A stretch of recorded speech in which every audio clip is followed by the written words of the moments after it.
जय माँ आदिशक्ति, जय माँ जगत जननी, जय माँ जगदम्बा।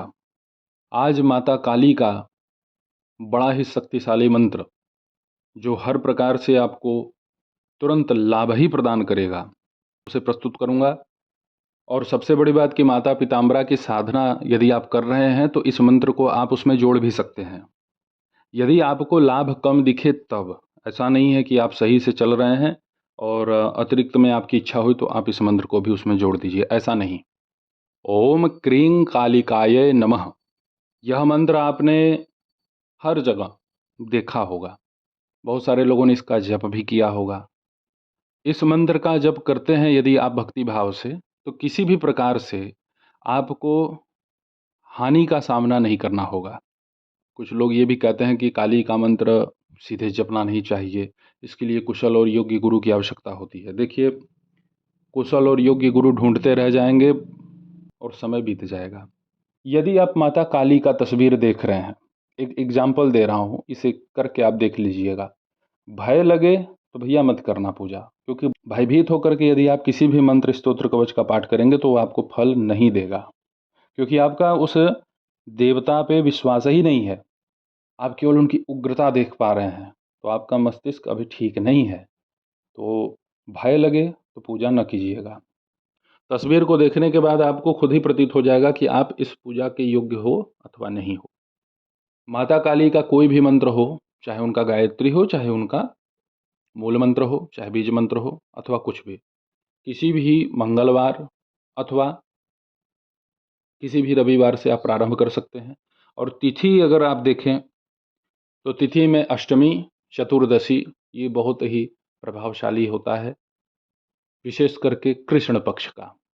सच्चाई देखिए ये है, यदि हम तिथि मुहूर्त दिन इन सब में फंस जाएंगे और हमारे मन में श्रद्धा है, हमारे मन में भावना जग रही है, माँ की दी हुई प्रेरणा से हमें ये समझ आ रहा है कि नहीं, हमें माँ को पकड़ना चाहिए, तो अब हम 15 दिन 20 दिन का इंतज़ार करेंगे कि अब फला तिथि आएगी तो उस तिथि से हम शुरू करेंगे। ये सब छोड़िए, शुभ कार्य के लिए तत्काल अग्रसर हो जाना चाहिए।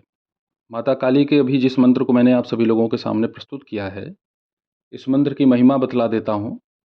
हमारे एक शिष्य हैं, उसकी बिटिया है, बिटिया का नाम है नंदिनी। उसने हमसे कहा कि गुरुजी, रात को भय लगता है, जैसे पास में कोई खड़ा है ऐसा प्रतीत होता है, और कभी कभी ऐसा भी लगता है कि जैसे मैं खूब रोऊं, चिल्लाऊं या मैं घर से भाग जाऊं। और खूब अच्छी लड़की है, पढ़ी लिखी है, किसी प्रकार का कोई उसे ये नहीं कह सकता कि ये अवसाद ग्रसित है। उसके घर पर उसी के एक चाचा हैं, दूर के चाचा, मतलब वो अपने सगे संबंधी नहीं है, और उन्होंने एक प्लाट लिया था। वो प्लाट और इसका ज़मीन बिल्कुल नज़दीक है, सटा हुआ है। तो उनकी इच्छा ये थी, जो दूर के चाचा हैं, उनकी इच्छा ये थी कि हम इस ज़मीन को पूरा ले लें। अब भाई, ज़मीन आप जबरन तो लेंगे नहीं, आप किसी से पूछेंगे, अगर उसको बेचना है तब तो वो बेचेगा।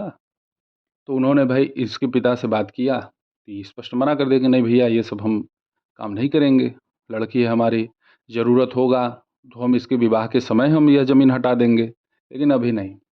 तो वो इतना मतलब नीच आदमी निकले कि वो सीधे पहुंच गए एक अच्छे खासे तांत्रिक के पास। और वहां जाने के बाद उन्होंने उस तांत्रिक के माध्यम से इसके घर पे दो ब्रह्म ब्रह्म राक्षस उन्होंने भिजवा दिए। अब इसके यहाँ 6 महीने में 4 लोग खत्म हो गए। जो जो लोग बाहर कमाने वाले थे, अच्छा खासा पैसा पाते थे, उनका बस एक्सीडेंट होता था, और एक्सीडेंट के बाद वो बचते नहीं थे। तो 4 लोगों की जब मृत्यु हो गई, तो ये जो है लड़की हमको फ़ोन की कि गुरुजी, थोड़ा सा आप देखिए, ठीक नहीं लग रहा है। तो स्थिति हमने सुन लिया, तो बातों से ही समझ में आ गई कि भाई विवाद तो भूमि से ही है, और कुछ न कुछ अवश्य ही किया गया है। अच्छा, जांच किया गया तो पता लग गया कि भाई ब्रह्म राक्षस है।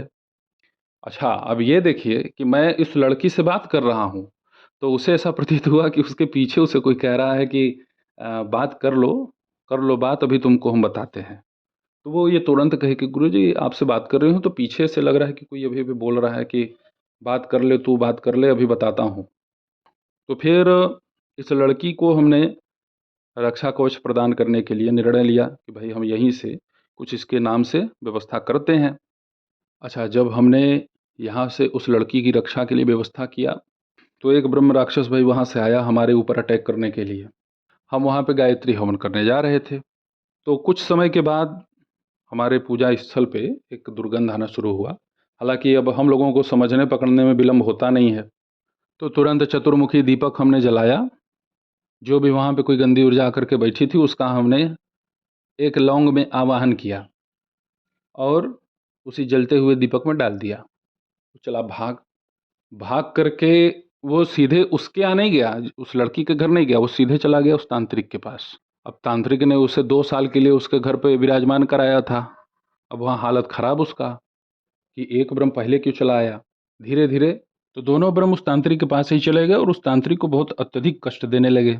तो उस तांत्रिक ने क्या चालाकी की कि जो चाचा जी, इसके दूर के चाचा जी गए थे उसके पास इन लोगों का मारण करवाने के लिए कि सब मर जाए, तो हम उसका जिस घर में वो सब रह रहे हैं उस घर तक को हथियाने का जो है विचारधारा वो बना लिया था। तो तांत्रिक तो अपने ऊपर बवाल लेगा नहीं, वो बड़ा चालाक निकला। वो उस प्रेत को, उस ब्रह्म को, वही चाचा जी जो गए थे उसी के ऊपर लगा दिया। अब जो दूर के चाचा जी थे भाई, उनका हालत खराब। सेम वही घटना उनके घर में घटना शुरू।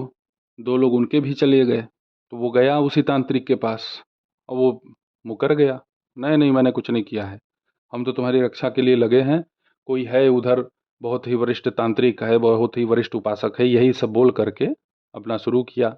अच्छा, अब आप लोगों को मैं बतला दूं कि मैं इतना गहराई से कैसे जान रहा हूं इन लोगों को, क्योंकि उसके चाचा और वो तांत्रिक मेरे पास स्वयं आए थे। इस अपराध को उन्होंने खुद बतलाया। तो माता पीताम्बरा के मूल मंत्र का और माता काली के इस मंत्र का हम लोगों ने जप करवाया। माता काली के इस मंत्र का 1 लाख जप किया गया था। काली मिर्च 1 किलो और 1 किलो गुगुल, और उसमें कम से कम आधा किलो कपूर और लगभग 100 ग्राम घी, इसको मिला करके अच्छे से हवन सामग्री हम लोग तैयार करके माता काली के इस मंत्र का 1 लाख जप करके इसका हवन कर दिए। और यही मंत्र इनके घर वालों को जपने के लिए दिया। जो पीड़िता है उसके घर के प्रत्येक सदस्यों को हमने यही माता काली का मंत्र दिया, और वो लोग आज भी पूरी श्रद्धा से माता काली के इस मंत्र का जप करते हैं। जप करते समय जो भी उन लोगों को आभास होता था कि कोई है, खड़ा है, कोई चिल्ला रहा है, कोई रो रहा है, या कुछ आवाज़ें आ रही हैं विचित्र सी, वह सब बंद हो गई। वो सब तो 10-11 दिन में ही बंद हो गई। मैंने उस तांत्रिक का किसी भी प्रकार से कोई मदद इसलिए नहीं किया क्योंकि वो बहुत सारे लोगों को परेशान कर रहा था अपने तंत्र मंत्र से। माता पिताम्बरा का मूल मंत्र और माता काली के इस मंत्र का 1-1 लाख जप करके 1-1 लाख का 10-10 हज़ार हवन किया गया। माता पिताम्बरा का जो हवन था, नीम का तेल 100 ml और लगभग 100 ग्राम के ही आसपास सरसों का तेल, लाल मिर्च 2 किलो, इससे चमत्कारिक रूप से इसकी समस्या पर अंकुश लगा और दोनों ब्रह्म राक्षस भेजने वाले को, भिजवाने वाले को ही परेशान कर दिए। और भोग रहे हैं अभी भी, ये सब ठीक होंगे भी नहीं। ये सब अच्छे खासे जगह भी जा चुके हैं अपना कल्याण करवाने के लिए, लेकिन इनका कहीं से कोई मामला हल नहीं हुआ। देखिए, आप सभी लोगों को यदि किसी भी प्रकार से मिलती जुलती ऐसी कोई समस्या है, भूत प्रेत पिशाच का, शत्रु बाधा का, तो माता काली का और माता पिताम्बरा का, इन दोनों मंत्रों का आप अलग अलग एक ही समय जप कर सकते। जब कभी एक मंत्र से लाभ नहीं मिलता है तो दूसरी शक्ति को इसमें जोड़ा जाता है, और कभी भी शक्तियों को एकल प्रयोग किया नहीं जाता, ये तो मैं बहुत पहले से कहते आ रहा हूँ। तो माता काली के इस मंत्र का बड़ा ही अद्भुत चमत्कार है। जो भी इस मंत्र का जप करता है पूरी सच्ची श्रद्धा से, शीघ्र माता काली उसका लाभ करती हैं। तो वैसे ही आप सभी लोगों की सेवा में मैं उपस्थित होता रहूँगा दिव्य चमत्कारिक विषयों के साथ। तब तक आप सभी अपना ध्यान रखें, सुखी रहें, स्वस्थ रहें। जय माता दी, हर हर महादेव।